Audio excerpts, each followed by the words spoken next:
Hello students, how are you today? Are you happy? I hope so. I hope so. All students are happy and healthy. Students, welcome to Radiant Learning.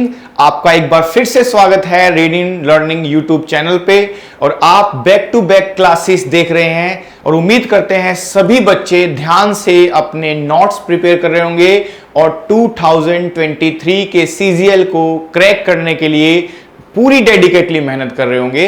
Last class में जैसा कि आप जानते हैं हमने topic किया था change of voice और उसका प्रैक्टिस हम करेंगे नेक्स्ट वीडियो में। आज मैं आपको एक दूसरा ट्रांसफॉर्मेशन का टॉपिक सिखाता हूं जो आपके एग्जाम में आएगा। देखो एसएससी प्री एग्जाम जो होता है जहां 50 मार्क्स का इंग्लिश आएगा आपका, उसमें एक क्वेश्चन या कभी कभी दो क्वेश्चन किस में आ सकते हैं आपके चेंज ऑफ वॉइस से, और एक से दो क्वेश्चन किस में आते हैं आपके नरेशन से यानी रिपोर्टेड स्पीच से। तो आज में जो बेसिक्स ऑफ रिपोर्टेड स्पीच होते हैं वो मैं आपको सिखाता हूं कि किस तरह से आपने वो डील करना है। तो देखिए स्टूडेंट ध्यान से, आप आज का टॉपिक हम क्या रख रहे हैं आपके लिए, रिपोर्टेड स्पीच।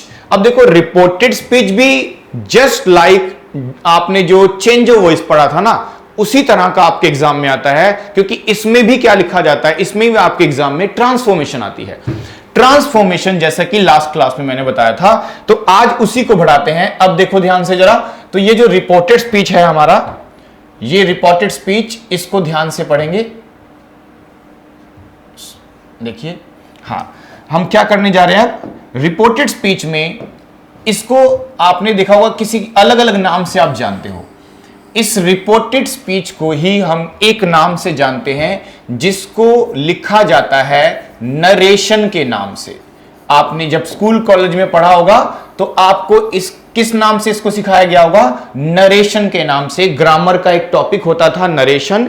अब वो नरेशन को ही हम क्या बोल देते हैं, रिपोर्टेड स्पीच, और इसी को हम बोलते हैं दो पार्ट में। ध्यान देना स्टूडेंट्स, इसको दो पार्ट में हम सीखते हैं। आपको ये दो पार्ट इसके सीखने होते हैं। देखो एक को बोला जाता है डायरेक्ट, एक को क्या बोला जाता है डायरेक्ट, और एक को क्या बोला जाता है इनडायरेक्ट। एक को डायरेक्ट और एक को इनडायरेक्ट, यानी दो तरह के स्पीच होते हैं। एक डायरेक्ट स्पीच होती है और एक इनडायरेक्ट स्पीच होती है। तो डायरेक्ट और इनडायरेक्ट ये दोनों आपके एग्जाम में आ सकती है।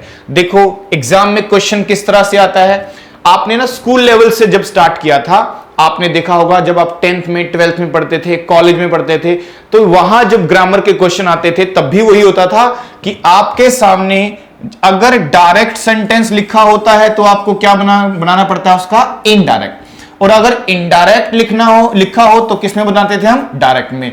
और यही सिस्टम को क्या बोला जाता है, इसी को बोला जाता है ट्रांसफॉर्मेशन। इसको क्या बोला जाता है, ट्रांसफॉर्मेशन। यानी दोनों तरह की ट्रांसफॉर्मेशन आनी चाहिए, क्योंकि अगर डायरेक्ट है तो इनडायरेक्ट सोचना पड़ता है क्या होगा, और इनडायरेक्ट है तो सोचना पड़ेगा डायरेक्ट क्या होगा। ये दोनों आपके एग्जाम में आ सकता है। तो टॉपिक का नाम क्या हो गया, रिपोर्टेड स्पीच। इसी को क्या बोलते थे, नरेशन। और इसके कितने पार्ट होते हैं, दो पार्ट, यानी दो तरह के सेंटेंस आपको दिखाई देंगे।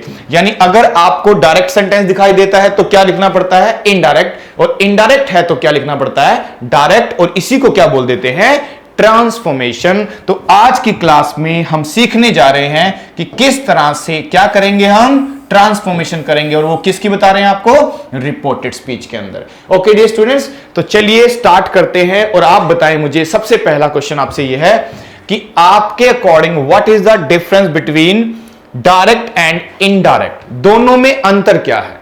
क्योंकि अगर दोनों में आपको बेसिक सा अंतर नहीं पता ना, तो आप कैसे डिसाइड करोगे कि डायरेक्ट को इनडायरेक्ट बनाना है कि इनडायरेक्ट को डायरेक्ट बनाना है। अब देखो वैसे तो हिंदी वाइज इसमें बहुत अलग अलग तरह से इसको मैं एक्सप्लेन कर सकता हूं, लेकिन हमें प्रैक्टिकल अप्रोच चाहिए कि विदाउट वेस्टिंग एनी टाइम, बिना डिले किए हुए जितनी जल्दी हो सके आप ये पहचान पाओ कि वो डायरेक्ट सेंटेंस है कि इनडायरेक्ट है। तो कुछ बेसिक इंफॉर्मेशन आपको पता होनी चाहिए। जैसे देखो अगर मैं डायरेक्ट सेंटेंस की बात करता हूं ना, तो डायरेक्ट में देखो सेंटेंस तो आपको एक नहीं कितने दिखाई देने वाले हैं, दो सेंटेंस, यानी दो सेंटेंस हमको हमेशा दिखाई देते हैं। अब दो सेंटेंस जो होंगे ना, तो डायरेक्ट में जो सेंटेंस दिखाई देगा ना, एक ऐसा सेंटेंस जरूर होगा, ध्यान देना, एक ऐसा सेंटेंस जरूर होगा जो इनवर्टेड कॉमास में क्लोज करके मिलता है। इनवर्टेड कॉमास में एक क्लोज करके मिलेगा आपको, यानी एक पार्ट ऐसा होगा जो इनवर्टेड कॉमास में क्लोज होगा। तो इससे पता चल जाएगा कि वो क्या लिखा हुआ है, एक डायरेक्ट सेंटेंस लिखा हुआ है, इससे पता चलेगा आपको वो डायरेक्ट सेंटेंस है। उसके बाद इनडायरेक्ट में क्या होता है, तो आपने देखा होगा इनडायरेक्ट में क्या होता है, फिर से हमें दो सेंटेंस लिखने पड़ेंगे। जैसे दो इस साइड है ना, तो दो सेंटेंस उस साइड भी होंगे। लेकिन ध्यान देना, इनडायरेक्ट में जब भी आप बनाओगे तो आप दो सेंटेंस को कनेक्ट करने के लिए एक यूज करते हो वर्ड, और उस वर्ड का नाम होता है कंजंक्शन। क्या यूज करते हैं इसमें? कंजंक्शन। तो याद रखना कि जब कभी भी आपको डायरेक्ट को इनडायरेक्ट में रिप्लेस करना होगा तो ये इनवर्टेड कॉमास खत्म हो जाते हैं, उसको हटा देते हैं, और उनकी जगह पे दो सेंटेंस को जोड़ने वाला वर्ड क्या लिखना पड़ता है? हमें कंजंक्शन लिखना पड़ता है, जो कि हमने क्लासेस में डील भी किया था पहले। ओके डियर स्टूडेंट, अब बच्चे पूछ रहे हैं सर कौन कौन से कंजंक्शन यूज करना सही रहेगा।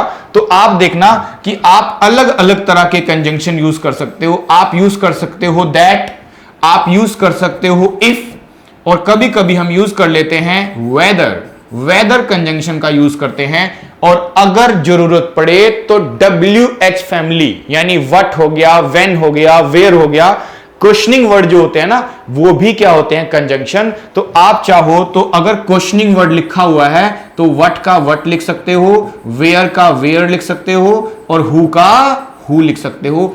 मतलब जब भी कभी डायरेक्ट को मैं इनडायरेक्ट बनाऊंगा ना, बेसिक ध्यान रखना, डायरेक्ट को जब भी मैंने क्या बनाना है? इनडायरेक्ट, तो आपको कंजंक्शन के रूप में क्या क्या लेना पड़ सकता है? दैट हो सकता है, इफ हो सकता है, वेदर हो सकता है, और साथ साथ कोई एक WH फैमिली का वर्ड हो सकता है। ओके डियर स्टूडेंट्स, जैसे कि आपको मैं एक चीज दिखाऊं सेंटेंस, उससे आपको थोड़ा और क्लियर हो जाएगा। जैसे सोचिए मैं एक सेंटेंस लिखता हूं आपके सामने कि he said comma he is driving the car, driving the car. इस तरह का स्टेटमेंट मैंने आपके सामने लिख दिया। अब ध्यान देना माय डियर स्टूडेंट्स कि यहां पे जो लिखा हुआ पार्ट है, पहले खुद डिसाइड कर लो कि ये डायरेक्ट है कि इनडायरेक्ट है। तो बच्चे कह रहे सर ये सेंटेंस जो हमें दिखाई दे रहा है वो इनडायरेक्ट है। इसका आंसर क्या है? क्योंकि आपने अभी अभी बताया कि डायरेक्ट सेंटेंस में दो सेंटेंस होंगे, तो एक सेंटेंस किस में लिखा मिलेगा आपको? एक सेंटेंस ऐसा होता है जो इन्वर्टेड कॉमास में क्लोज करके मिलता है आपको। ठीक है ना जो स्टूडेंट। दूसरी बात है कि जब उसको मैं क्या बनाऊंगा? इनडायरेक्ट, तो उसमें कंजंक्शन होना चाहिए, और कंजंक्शन अगर नहीं है तो मैं लिखना पड़ता है। ठीक है डियर स्टूडेंट। तो इस तरह से अब देखो ये हमारा एक डायरेक्ट सेंटेंस हो गया। ये कैसा सेंटेंस माना जाएगा आपका? Direct sentence. अब देखो जब भी डायरेक्ट को इनडायरेक्ट बनाएंगे तो कुछ बातें ध्यान रखनी है। वो क्या होती हैं? देखो ये वाला पार्ट ध्यान देना, ये वाला पार्ट, इसको ग्रामेटिकली जो इन्वर्टेड कॉमास में क्लोज नहीं लिखा हुआ, ये ध्यान रखना। जो इन्वर्टेड कॉमास में क्लोज है वो अलग है, और जो नहीं है वो अलग है। तो ये दो पार्ट हैं, यानी एक पार्ट ये लिखा हुआ है और एक पार्ट यहां लिखा हुआ है। तो जब भी कभी मैं क्या करूंगा, ही सेड लिख रहा हूं, तो इसको ध्यान देना, इसको एक नाम दिया जाता है, रिपोर्टिंग वर्ब माना जाता है। यानी इसको एक नाम दिया जाता है जिसको क्या बोलते हैं? Reporting verb. देखो बेसिक चल रहा है आपका भी। अगर आप चाहते हो क्वेश्चन गलत ही ना हो हमारा, तो आपको पहले थोड़ा बेसिक पता होना चाहिए ना, तभी तो 4 ऑप्शंस में से चूज करेंगे ना कि कौन सा सही है और कौन सा गलत है। तो पहले मैं उसका बेसिक समझा रहा हूं ताकि जब मैं क्वेश्चन की प्रैक्टिस कराऊं तो आप गलत ना करें। देखो बेसिक सबसे इंपॉर्टेंट होता है, सब बच्चे जानते हैं, क्योंकि बेसिक नहीं है तो क्वेश्चन में क्या चीज अप्लाई करेंगे हम। तो बेसिक कहता है पहले पता होना चाहिए ना कि दो पार्ट हैं तो किस किस को क्या नाम देंगे। तो सबसे पहले जो ये ही सेड लिखा हुआ है, ये पार्ट को क्या बोला जाता है? इसको बोला जाता है रिपोर्टिंग वर्ब। क्या नाम से जानोगे इसको? रिपोर्टिंग वर्ब के नाम से जानेंगे। और देखो जो पूरा सेंटेंस लिखा हुआ है ना, ये जो इन्वर्टेड कॉमास में क्लोज किया हुआ है, इसको एक नाम दिया जाता है, इसको नाम दिया जाता है रिपोर्टेड। इसको नाम क्या दिया जाएगा? Reported speech. क्या नाम देंगे इसको? Reported speech. यानी रिपोर्टिंग वर्ब है, वो रिपोर्टेड स्पीच है। अब क्या करना होता है हमें दो सेंटेंस को एक बनाना है, क्योंकि हम कह सकते हैं कि जो ये लिखा हुआ सेंटेंस है ये हमारे लिए कैसा है? डायरेक्ट लिखा हुआ है। पर हमें किस में बनाना पड़ेगा अब इसको? इनडायरेक्ट में। देखो इनडायरेक्ट में बनाना है, तो जब डायरेक्ट को मैं इनडायरेक्ट में बनाता हूं ना, तो ध्यान रखना जब डायरेक्ट को इनडायरेक्ट बनाओगे तो कुछ चेंजेस करने पड़ते हैं, हमें कुछ चेंजेस करने पड़ते हैं। तो देखो जरा, मैं अगर एक लिखूं इन दोनों सेंटेंस को, तो मुझे लिखना होगा ही सेड, इस तरह से मैंने लिख दिया, ही सेड का सेड। अब दो सेंटेंसेस को जोड़ने के लिए क्या चाहिए होगा? कंजंक्शन। तो कंजंक्शन के रूप में हमें क्या लिखना पड़ता है? दैट। कंजंक्शन के रूप में क्या लिखना पड़ता है? दैट। और यहां लिखा है ही इज ड्राइविंग। तो अब ध्यान देना एक चीज, आप ध्यान दें, ये देखो मैंने अब यहां पे लिखा है सेड। तो आप सब जानते होंगे कि सेड जो होता है ना, वो वर्ब की सेकंड फॉर्म होता है। सेड वर्ब की सेकंड फॉर्म होता है। और आपको देखा हो टेंस पढ़ते समय कि second form is the indication of past, वो पास्ट का इंडिकेशन है। और रूल के हिसाब से चले तो एक पास्ट है तो आगे भी क्या आएगा? पास्ट। इसीलिए जब मैं इज़ेमार लिखूंगा तो मुझे उसका पास्ट लिखना पड़ेगा। और वो पास्ट क्या होगा इज़ेमार का? सब जानते हैं इज़ेमार का पास्ट होता है वोज वर। तो मुझे ही के नीचे क्या लिखना होगा? ही। और इस इज का पास्ट क्या लिखना होगा मुझे? वॉज। ड्राइविंग का हो जाएगा ड्राइविंग।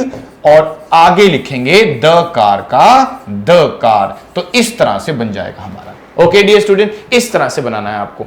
तो देखो ना जरा, he said that he was driving the car, ये इसका क्या माना जाएगा? इनडायरेक्ट। कंजंक्शन भी लिखा हुआ है इसके अंदर, ये आपको चेक करना। देखो ये बातें जो मैं लिख रहा हूं ये सीखना है अभी आपको, ये धीरे धीरे कि मैंने कैसे यूज किया है। तो आपको धीरे धीरे सेंटेंस में से बातें समझ में आनी चाहिए कि कौन कौन सी चीजें ध्यान रखनी होती है। तो सबसे पहला पार्ट क्या हुआ? Reporting verb. दूसरा पार्ट क्या हुआ? Reported speech. अभी देखो सबसे इंपॉर्टेंट बात एक बताऊं आपको मैं, एक चीज ध्यान रखना, क्योंकि ये हो सकता है आप गलत कर दो। आपको जब भी ऐसे सेंटेंस बनाने होते हैं ना, तो आपको जो ये रिपोर्टिंग वर्ब लिखी है, इसमें टेंस वाइज अगर आप कभी देखें टेंस, तो इसका टेंस कभी बदलता नहीं है। इसमें जो टेंस लिखा है ना, ध्यान देना, वो बदलता कभी भी नहीं है। यानी अगर यहां वर्ब की सेकंड फॉर्म लिखी है तो मुझे नीचे भी कौन सी फॉर्म लिखनी पड़ेगी? Second form.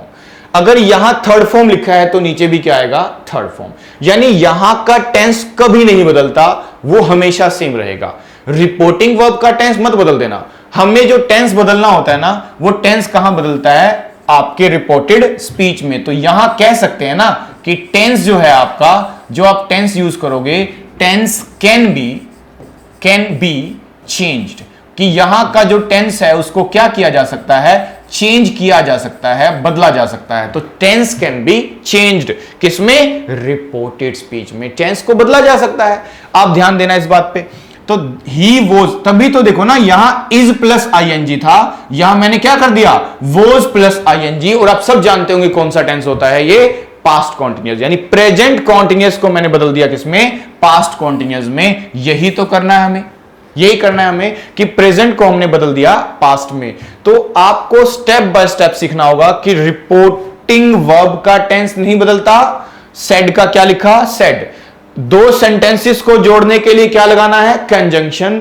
अब बच्चे कह रहे सर कंजंक्शन तो बहुत सारे थे, आपने दैट लिखा था, इफ लिखा था, वेदर लिखा था, और भी बहुत सारे कंजंक्शन हो सकते हैं। लेकिन आप ध्यान देना कि हमें कंजंक्शन लिखना पड़ता है according to the type of sentence.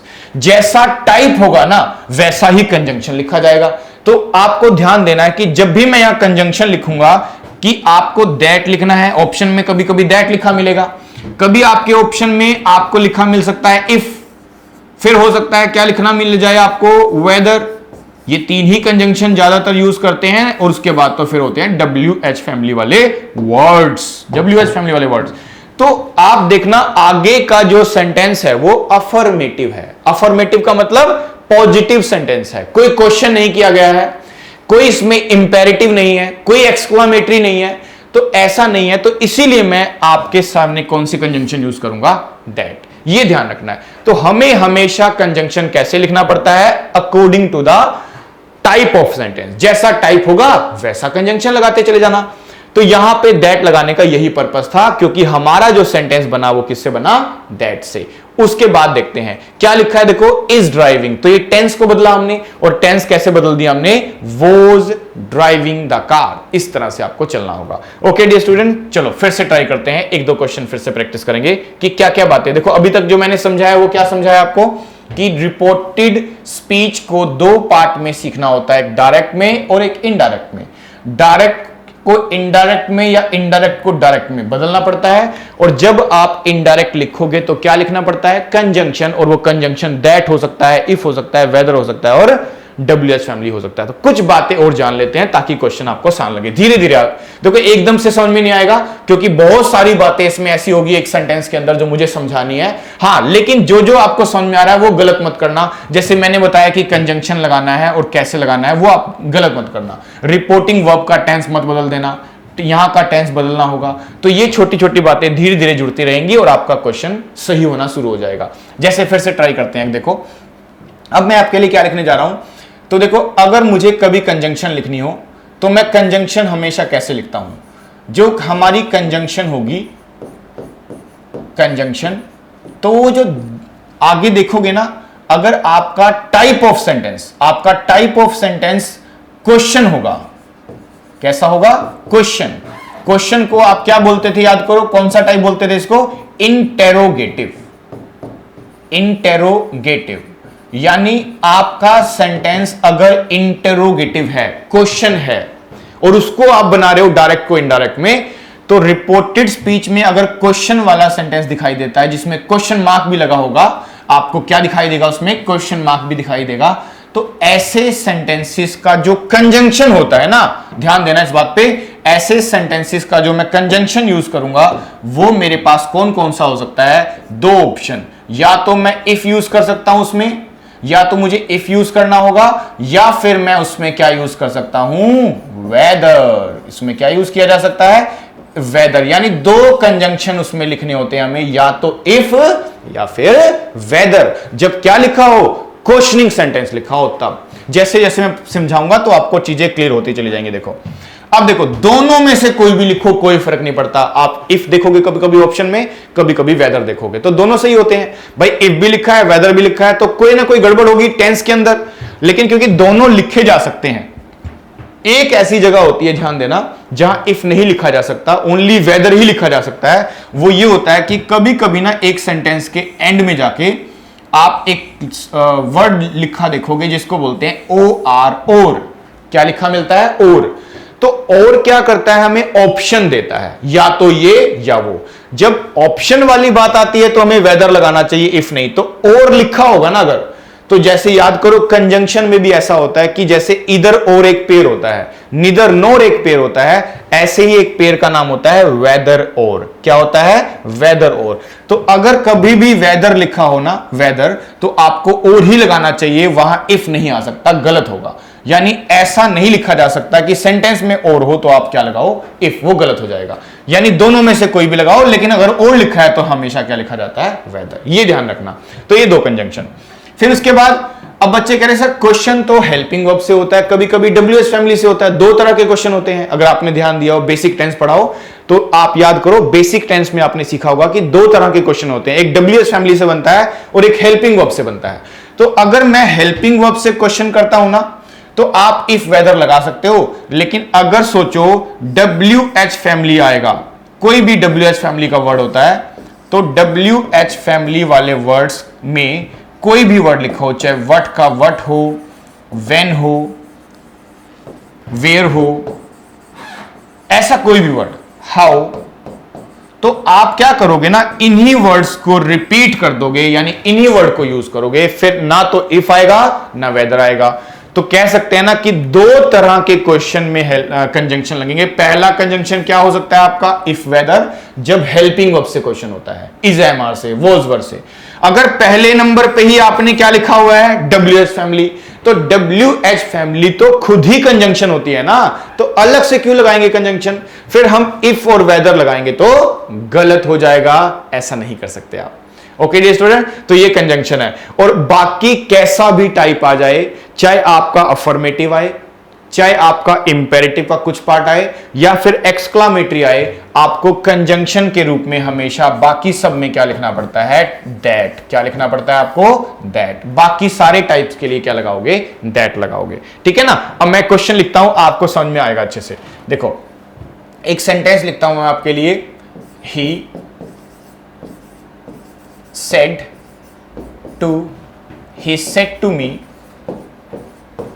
to me you you gave me 2 books। ठीक है, और एक लिख देते हैं yesterday। अब देखो जरा ध्यान से, अब देखो पूरा का पूरा सेंटेंस देखो ध्यान से, तो इसमें ना आपको एक चीज समझ में आएगी कि कितने तरह के चेंजेस आपको ध्यान देना होता है जब आप डायरेक्ट से इनडायरेक्ट की तरफ मूव करते हो। तो मैं अब आपको पूरी डिटेल में बताता हूं कितने तरह के चेंजेस होंगे। देखो कितने तरह के चेंजेस होंगे। तो सबसे पहले देखो यहां लिखा है रिपोर्टिंग वर्ब और यहां लिखा है रिपोर्टेड स्पीच। तो एज ए स्टूडेंट आपको पहले पता होना चाहिए कि 2 पार्ट होते हैं, रिपोर्टिंग वर्ब और रिपोर्टेड स्पीच होता है। अब देखो ध्यान से जरा, अब पहला जो बदलाव होता है ना, वो पहला बदलाव शुरू हो जाता है कहां से, हमारी रिपोर्टिंग वर्ब से। तो पहला बदलाव किससे होगा, रिपोर्टिंग वर्ब से होगा। फिर दूसरा बदलाव कहां होगा, दूसरा बदलाव होगा कंजंक्शन का, यानी यहां पे भी एक नया वर्ड लेना पड़ेगा। फिर तीसरा बदलाव जो होता है, देखो ना, जितने आप वर्ड देखोगे ना, आप देखोगे मैक्सिमम से मैक्सिमम कितने बदलाव होते हैं। तो फिर दूसरा यानी तीसरा बदलाव होता है यानी हमारे प्रोनाउन को लेकर के, यानी प्रोनाउन को भी हमने बदलना होता है। अगर आपने देखा हो first person, second person, third person होता था, तो फर्स्ट पर्सन, सेकंड पर्सन ये पर्सन्स होते हैं, इनको भी हमें बदलना पड़ता है। इनको हमेशा ध्यान रखें, एक तरीके से बदलना होता है हमें। तो पहला बदलाव रिपोर्टिंग वर्ब का होगा, दूसरा कंजंक्शन का होगा, तीसरा बदलाव किसका होता है, हमारा पर्सन का यानी प्रोनाउन का होता है, जो first person, second person, third person देखते हो। और फोर्थ नंबर पे ध्यान देना, फोर्थ नंबर पे जो हमारा बदलाव होगा ना, वो क्या होता है, देखो फोर्थ नंबर का बदलाव होता है टेंस का, यानी किसका होता है, टेंस का। तो टेंस को भी बदलना पड़ता है। और सबसे बाद में देखो ध्यान से, तो क्या लिखा हुआ है, यस्टरडे, और ये तो टाइम वाला वर्ड है, और ये टाइम वाले वर्ड को भी हमें बदलना पड़ता है। टाइम वाले वर्ड को बोलते हैं एडवर्ब, और हमें इसको भी बदलना पड़ जाता है। तो कितने बदलाव देखो, 5 टाइप्स ऑफ, 5 तरह के बदलाव हो सकते हैं एक सेंटेंस के अंदर जब डायरेक्ट से आप क्या बनाते हो माय डियर स्टूडेंट्स, इनडायरेक्ट। और यही ध्यान देना है, आपके ऑप्शंस में इन्हीं में गलतियां होती है, बाकी तो बेसिक होता है। आपको कुछ चीजें ध्यान रखनी है, वो आपको सही हो जाएगा। देखो एज अ स्टूडेंट 5 बातें इंप्रूव करोगे तो आपका क्वेश्चन गलत नहीं होगा। पहला, आपको पता होना चाहिए कि सेड टू को सेड ही लिखना है, टोल्ड लिखना है, आस्क लिखना है, रिक्वेस्ट लिखना है कि डिमांड लिखना है, ये पता होना चाहिए आपको। और वो धीरे धीरे टाइप ऑफ सेंटेंस के हिसाब से बदलता चला जाएगा। दूसरा स्टेप क्या होता है, कंजंक्शन। कंजंक्शन पता होना चाहिए। अब आपको समझ में आता है कि अगर यहां अफर्मेटिव लिखा है तो दैट लगा दोगे, यहां क्वेश्चन लिखा होता मान लो, तो मुझे इसकी जगह दैट नहीं इफ और वेदर लिखना होता। और अगर क्वेश्चन भी WH फैमिली से लिखते ना, तो हमें WH फैमिली वर्ड को रिपीट करना होता। अब आगे देखो जरा, तो यहां लिखा है यू गेव मी, तो आपको यह प्रोनाउन बदलना होगा। गेव मतलब टेंस है, अगर ये यहां सेकंड फॉर्म है तो नीचे इसका सॉल्यूशन क्या होगा ये पता होना चाहिए आपको। और एक है वर्ड, आपने याद करो, पढ़ा होगा जरूर, दिस का दैट होता है, दिस का दोज, हेयर का देयर, यस्टरडे का the previous day, the tomorrow का द फॉलोइंग डे, ऐसे वर्ड भी तो बदलोगे। तो ये 5 तरह के बदलाव आपको करने हैं। तो मैं एक बना के दिखाता हूं पहले आपको, फिर आप ट्राई करना अपने हिसाब से, ठीक है। और क्वेश्चन की मैं प्रैक्टिस कराऊंगा आपको फिर। अब जरा देखो, पहला लिखा है ही, तो मैंने ही का क्या लिख दिया यहां पे, ही। अब यहां सेट टू लिखा हुआ है, तो सेट टू को याद करो, आप क्या लिखते थे, आप सेट टू को लिखते थे टोल्ड, सेट टू को हम टोल्ड लिखते थे। देखो सेड लिखा होता तो सेड लिखते, लेकिन सेट टू को क्या लिखते हैं हम लोग, टोल्ड लिखते हैं। अब यहां लिखा है मी, तो यहां पे मी का मी हो गया। अब देखो जरा, अब मी हो गया। अब हम क्या करेंगे, 2 सेंटेंस को जोड़ना है हमें, तो हमें अफर, यहां का टाइप देख लिया करो सेंटेंस का कौन सा होता है। तो ये कौन सा टाइप दिखाई दे रहा है आपको, ये दिखाई दे रहा होगा आपको अफर्मेटिव, जिसमें स्टार्ट सब्जेक्ट से कर रहे हैं। तो इसीलिए 2 सेंटेंसों को जोड़ने वाला वर्ड क्या लिखा जाता है, यहां पे दैट लिखा जाएगा, ठीक है ना। अब देखो यू कौन सा पर्सन है, आप कहोगे सर ये तो सेकंड पर्सन होता है। अगर आपको पर्सन नहीं पता तो थोड़ा धीरे धीरे सीखने की कोशिश करो। फर्स्ट पर्सन क्या होता था, फर्स्ट पर्सन जो लाइन को बोलता है, स्पीकर को बोलते हैं। मैं बोल रहा हूं तो मैं फर्स्ट पर्सन हूं, आई को फर्स्ट पर्सन बोलते हैं, वी को फर्स्ट पर्सन बोलते हैं, अस हो गया, मी हो गया, ये फर्स्ट पर्सन होते हैं। और सेकंड पर्सन जो सामने वाला पर्सन है, जैसे अभी आप मेरी बातों को सुन रहे हो ना, तो आप सेकंड पर्सन हो, तो यू का मतलब होता है सेकंड पर्सन। और आप ध्यान देना, ये जो सेकंड पर्सन होता है ना, ये हमेशा किसकी बात कर रहा होता है, ऑब्जेक्ट की। ऑब्जेक्ट की। यानी इस सेंटेंस में देखो तो ये वर्ब है, ये सब्जेक्ट है और ये ऑब्जेक्ट है। तो यू किसकी बात कर रहा है? मी की। तो मी को मैं अगर आगे लिखूंगा तो क्या हो जाएगा? आई। इससे पता चला कि सेकंड पर्सन हमेशा किस में बदल जाएगा? ऑब्जेक्ट में। और फर्स्ट पर्सन हमेशा किस में बदल जाएगा? सब्जेक्ट में।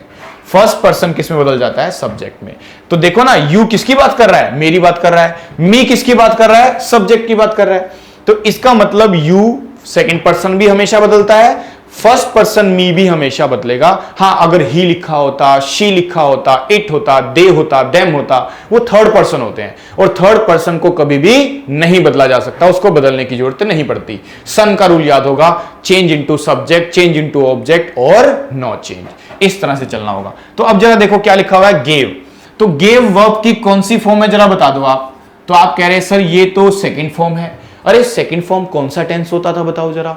सेकंड फॉर्म होता था पास्ट इंडेफिनिट टेंस। और पास्ट इंडेफिनिट को मैं अगर और ज्यादा पास्ट करूं तो क्या बन जाता है मेरा? पास्ट परफेक्ट, यानी मोर पास्ट। तो यहां पे पास्ट परफेक्ट लिखना होगा। तो यहां लिखा जाता है हैड गिवन। क्या लिखा जाएगा यहां पे?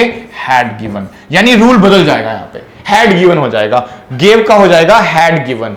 इस तरह से फिर आता है देखो मी। मी कौन सा पर्सन निकला? फर्स्ट। चेंज किस में हो जाएगा? ही में। और ही को मैं यहां पे क्या लिखूंगा? ही को लिखूंगा मैं यहां हिम। आगे लिखा है टू बुक्स। तो टू बुक्स का क्या लिखना होगा? Two books. सेम। अब देखो ना क्या लिखा है? यस्टरडे। ध्यान दे, यस्टरडे किस में बदलता है? यस्टरडे बदलता था, याद करो, द प्रीवियस डे में। इसलिए मेरे को यहां लिखना चाहिए यस्टरडे के बदले the previous day. Previous day. इस तरह से, यानी एक एक वर्ड को चेंज करना है आपको। यानी टोटल देखा जाए तो 5 तरह के बदलाव करने पड़ जाते हैं एक स्टूडेंट को। तो ये ही ध्यान रखना है। आपके एग्जाम में कोई एक पॉइंट ऐसा हो सकता है जो ना लिखा हो, गलत किया हो, उसी को आपको देखना होता है ऑप्शंस में। ओके डियर स्टूडेंट, इस तरह से चलना पड़ेगा आपको। तो सबसे पहले ना, मैं जो ये टेंस को मैंने बदला है, अब मैं 5 तरह के जो बदलाव है ये धीरे धीरे आपको समझाने की कोशिश करता हूं। देखो, ये जो कंजंक्शन है ये टाइप के अकॉर्डिंग बदलती है। इसको तो आप धीरे धीरे प्रैक्टिस के थ्रू सीख लोगे कि क्वेश्चन है तो ये लगाना है, अगर अफर्मेटिव है तो दैट। ये जो रिपोर्टिंग वर्ब है ये भी टाइप ऑफ सेंटेंस पे डिपेंड करती है, क्योंकि देखो सेड टू लिखा है तो टोल्ड होगा, क्वेश्चन होता तो आस्क्ड हो जाता है, अगर इंपेरेटिव होता तो सेंस देख लेते। लेकिन जो टेंस है वो फिक्स है, टेंस का रूल नहीं बदलेगा। टेंस का रूल हमेशा मैं बता रहा हूं वही रहेगा, जैसे मैं अब आपको बताता हूं। तो टेंस को बदलने का तरीका क्या है वो मैं आपको सिखा देता हूं, क्योंकि देखो प्रोनाउन को भी आप सब्जेक्ट ऑब्जेक्ट में बदलोगे और ये वर्ड याद कर लोगे मैं जो आपको बताऊंगा आपको। तो मैं टेंस के रूल लिखवाता हूं कैसे बदलते हैं। देखो जरा, अगर मुझे बदलना है तो मैं कैसे बदलूंगा? अगर मुझे कभी भी रूल लगाना होगा तो मैं कैसे लगाऊंगा इसका रूल? जरा देख लो। मुझे लगाना है अगर इसको, तो मैं कैसे लिखूंगा? देखो, अगर मैं सारे के सारे टेंसेस की बात करता हूं तो मुझे दिखाई देगा पहले फर्स्ट फॉर्म, और फर्स्ट फॉर्म को कभी कभी लिखा जाता है कैसे? फर्स्ट फॉर्म में लगा दिया जाता है एस या फिर ईएस लगाया जाता है, इस तरह से। तो ये कौन सा टेंस होता है जरा आप बता दो मुझे। आप ध्यान दो, इसको बोलते थे प्रेजेंट इंडेफिनिट। और अगर मैं बोलूं प्रेजेंट इंडेफिनिट का पास्ट क्या होगा, तो तुरंत आप बोल दोगे सर पास्ट इंडेफिनिट। तो कभी भी फर्स्ट फॉर्म दिखाई देना तो आप उसको क्या बदल दोगे? इनडायरेक्ट बनाते समय सेकंड फॉर्म लिख दोगे, फर्स्ट को सेकंड फॉर्म लिख देना, ठीक है। उसके बाद अगर मान लो सेकंड फॉर्म ही आ जाती है तो ये तो पहले से ही पास्ट है, सेकंड फॉर्म तो पहले से पास्ट है ना, तो इसका तो मोर पास्ट, और ज्यादा पास्ट करना पड़ेगा। और अगर मैं पास्ट को और ज्यादा पास्ट करूंगा तो वो पास्ट परफेक्ट बनना चाहिए, और पास्ट परफेक्ट का मतलब होता है पहले हेड लगता है और फिर वर्ब की कौन सी फॉर्म आ जाती है? Third form. ये रूल बन गया, ये वो रूल है। देखो, यही ध्यान रखना है कि फर्स्ट और सेकंड फॉर्म को कैसे बदल देंगे सेकंड फॉर्म में, और सेकंड फॉर्म को बदल देंगे हेड प्लस वर्ब की थर्ड फॉर्म में, क्योंकि हमें इसको पढ़ना है। अब देखो, यही तो मैंने भी किया था कि यहां गेव लिखा था ना, तो गेव वर्ब की कौन सी फॉर्म थी? Second form. तभी तो मैंने यहां नीचे क्या लिख दिया था? देखो, हेड प्लस वर्ब की थर्ड फॉर्म। यही आपको करना है, आप इस बात का ध्यान रखेंगे। ओके जी स्टूडेंट, और देखते हैं। चलो, तो ये कुछ रूल बताए मैंने आपको। उसके बाद ध्यान देना, उसके बाद अगर सोचिए जरा कि वर्ब नहीं लिखी हुई है, कोई हेल्पिंग वर्ब लिखी हुई है, कौन कौन सी हेल्पिंग वर्ब होती है? तो कभी कभी ध्यान देना, आप इज एम आर लगाते हो, इज एम आर यूज कर लेते हो। तो इज एम आर जो होती है ना, इज एम आर के साथ आपने देखा होगा कि हमेशा एक वर्ब लिखी जा सकती है, जनरली वो लिखी जाती है आईएनजी फॉर्म। यानी आईएनजी फॉर्म। कभी कभी इज एम आर अकेला लिखा होता है, तो कभी कभी इज एम आर के बाद क्या लिखा होता है, आईएनजी। देखो आईएनजी से फर्क नहीं पड़ता। आप लोग क्या करते हैं, सोचते हो आईएनजी को किसमें बदलेंगे, आईएनजी थोड़ी ना बदलोगे आप। V1 के साथ आईएनजी लिखा है वो हमेशा वैसा ही रहेगा। अगर बदलना ही है तो किसको बदला जाएगा, उसकी हेल्पिंग वर्ब को। तो क्योंकि मुझे पता है इजेमआर लिखा है और इजेमआर का मुझे अगर कभी पास्ट लिखना पड़ा तो मैं इजेमआर का पास्ट हमेशा क्या लिखूंगा, वॉज वर। और आईएनजी को बदलने की गलती बहुत सारे बच्चे कर जाते हैं, वो गलत है। उसको नहीं, आईएनजी का आईएनजी रहेगा, वो नहीं बदलेगा। जो बदलता है वो सिर्फ क्या होती है, हमारी हेल्पिंग वर्ब। इसको बदल दो आप। तो अगर मैं कभी क्वेश्चन में इजेमआर दिखाऊं तो मुझे क्या लिखना पड़ेगा, वॉजवर, और आईएनजी का क्या रहेगा, आईएनजी। अगर आपने ध्यान दिया तो पहला क्वेश्चन जो हमारा फर्स्ट क्वेश्चन था मैंने ऐसे ही बनाया। देखो अब आप देखो, अब आप समझ पा रहे होगे कि इजेमआर का मुझे क्या लिखना था यहां, वॉजवर, और आईएनजी का मैंने क्या कर दिया, आईएनजी लगा दिया। इसी तरह से तो करना है, ये सारी चीजें ध्यान रखनी है आपको। उसके बाद देखो नेक्स्ट, अगर मान लो ये इजेमआर की जगह सोचो वॉजवर ही आ जाता है, क्योंकि वॉजवर तो पहले से ही पास्ट है।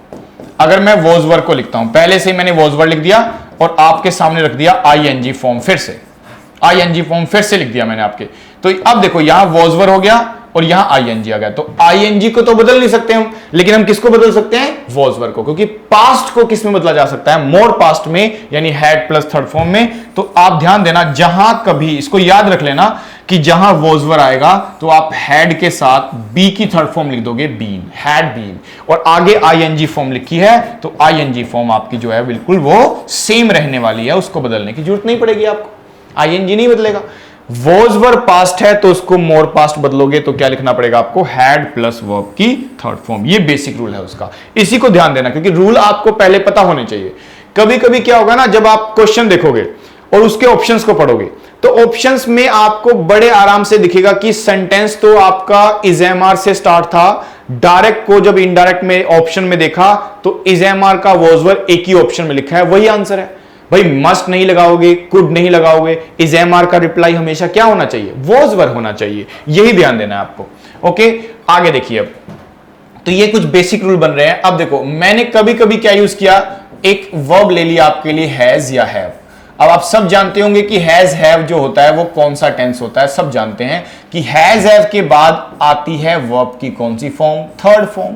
हैज हैव के बाद क्या आता है हमेशा, थर्ड फॉर्म। और ऐसा ही आपने शायद पहले पढ़ा हो कि जो हैड होता है ना, हैड, उसके बाद भी हमेशा क्या आती है, वर्ब की थर्ड फॉर्म आती है। तो ये हमारे बेसिक रूल बन रहे हैं। देखो हैड के बाद भी थर्ड फॉर्म आएगी, ध्यान देना, प्लस में थर्ड फॉर्म, और हैव के बाद भी थर्ड फॉर्म आएगी। रूल क्या बनाएंगे वो मैटर करता है, क्योंकि रूल ही तो बनाना सीख रहे हैं हम लोग। अब देखो जब भी कभी हैज हैव आएगा ना तो मुझे हैज हैव का क्या लिखना पड़ेगा, पास्ट, और क्या होता है, हैड। और यहां थर्ड फॉर्म को बदलने की गलती मत कर देना, बहुत सारे बच्चे क्या करते हैं, इसको बदल देते हैं, वो गलत है। हैड प्लस थर्ड फॉर्म हो जाएगा, यानी हैज हैव का पास्ट लिखना हो तो क्या लिखोगे, हैड। अगर सोचो हैड प्लस थर्ड फॉर्म लिखा जाता है तो आप ध्यान देना, हैड तो पहले से ही मोर पास्ट है और ज्यादा पास्ट नहीं होगा, तो no change, had plus third form का हैड प्लस थर्ड फॉर्म ही रहने वाला है। आप इस बात का ध्यान रखें।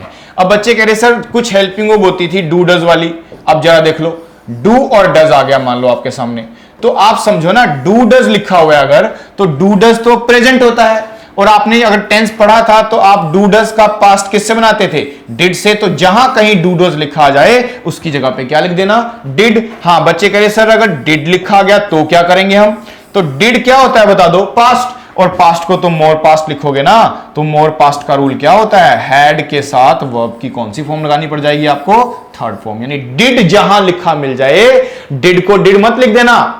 कई भी बच्चे करेंगे गलती, वो क्या करेंगे, डू डज का डू डज लिख देते हैं, गलत हो जाता है। डिड का डिड नहीं, डू डज का पास्ट डिड होता है, तो डिड लिखना पड़ेगा। हाँ अगर डिड लिखा है तो डिड को डिड ना लिखते हुए हमें क्या लिखना पड़ता है, हैड प्लस वर्ब की थर्ड फॉर्म। इसका रीजन है कि हमें प्रेजेंट को पास्ट में बनाना है और पास्ट को मोर पास्ट में बनाना है, तो पास्ट को मोर पास्ट में बनाना है, ये रूल ध्यान रखना। तो इस तरह से टेंस के बदलाव होते हैं। तो देखो ध्यान से, अगर फर्स्ट फॉर्म प्रेजेंट है तो उसका पास्ट क्या होगा, second form. Second form past है तो more past, had plus third form. Is am are का वॉजवर, वॉजवर का had been, okay, has have का हैड, हैड का फिर से हैड, और डू डज का क्या हो जाएगा माय डियर स्टूडेंट, डिड, और डिड का क्या हो जाएगा, हैड प्लस वर्ब की थर्ड फॉर्म हो जाएगा। इस तरह से। अब बच्चे कह रहे सर कुछ मोडाल्स भी तो आ सकते हैं। जी बिल्कुल आएंगे मोडाल्स। आप देखोगे क्या लिखा मिल जाएगा, कैन। तो जब कैन लिखा मिलेगा ना आपको, तो कैन का पास्ट लिख देना कुड। हाँ, क्योंकि ये मोडाल है तो इसके बाद ध्यान रखना, ऐसा हो नहीं सकता कि मोडाल के बाद वर्ब की फर्स्ट फॉर्म ना लिखी हो, फर्स्ट फॉर्म लिखी होगी तो तुम भी क्या करना, फर्स्ट फॉर्म को फर्स्ट फॉर्म ही लिखना, बदलना नहीं, क्योंकि कैन को कुड लिखना है आपको। अब आगे देखो, अगर मैं लिखता हूं मे, तो मे प्लस वर्ब की फर्स्ट फॉर्म दिखाई देगी, तो आप भी क्या करना, मे का पास्ट बनाना, और मे का पास्ट क्या होता है, माइट, और प्लस में क्या कर देना, जो भी फर्स्ट फॉर्म लिखी है सेम लिख देना।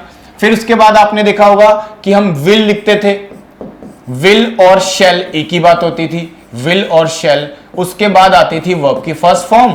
तो जब भी विल शेल हो तो आप भी क्या लिखना, विल शेल का विल शेल लिख देना, और आगे जाके ध्यान देना, वर्ब मत बदल देना।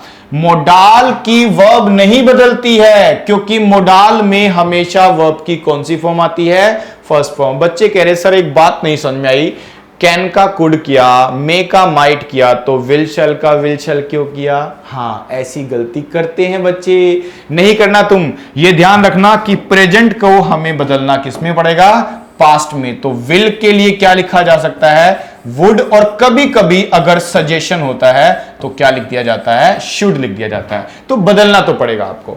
ये देखो, ये सारे के सारे इस तरह से बदलाव आते हैं, ठीक है ना डियर स्टूडेंट। तो ये आपको बातें छोटी छोटी ध्यान रखनी है, जाके आपका टेंस गलत ना हो। जैसे मैं एग्जाम्पल दिखाता हूं, थोड़ा और क्लियर हो जाएगा आपको ध्यान से। जैसे लिखा है, Priya said to Rahul you may pass in the exam, अब देखो इस तरह का सेंटेंस आपके सामने रखा हुआ है, मैं इसको कैसे ट्रांसफॉर्म करूंगा जरा देखो। अब इसकी ट्रांसफॉर्मेशन क्या लिखनी होगी उसको ध्यान रखेंगे। तो अगर मुझे लिखना है प्रिया का, मैं प्रिया लिख दूंगा, और जो ये सेट टू लिखा है ना, सेट टू, तो आप ध्यान देना, ये सेट टू को हम टोल्ड भी लिख सकते हैं, आस्क्ड भी लिख सकते हैं, रिक्वेस्टेड भी लिख सकते हैं। पर वो कैसे पता चलता है, according to the type of the sentence. और ये टाइप बताओ, क्वेश्चन है क्या ये, नहीं। क्वेश्चन होता तो आस्क लिख सकते थे हम, डिमांडेड लिख सकते थे, लेकिन ध्यान देना यहां क्वेश्चन नहीं है, अफर्मेटिव है, और अफर्मेटिव होने के कारण एक हमें टोल्ड लिखना पड़ता है। क्या लिखना पड़ता है, टोल्ड। और राहुल का क्या लिख दिया जाता है, राहुल। इस तरह से चलेंगे हम।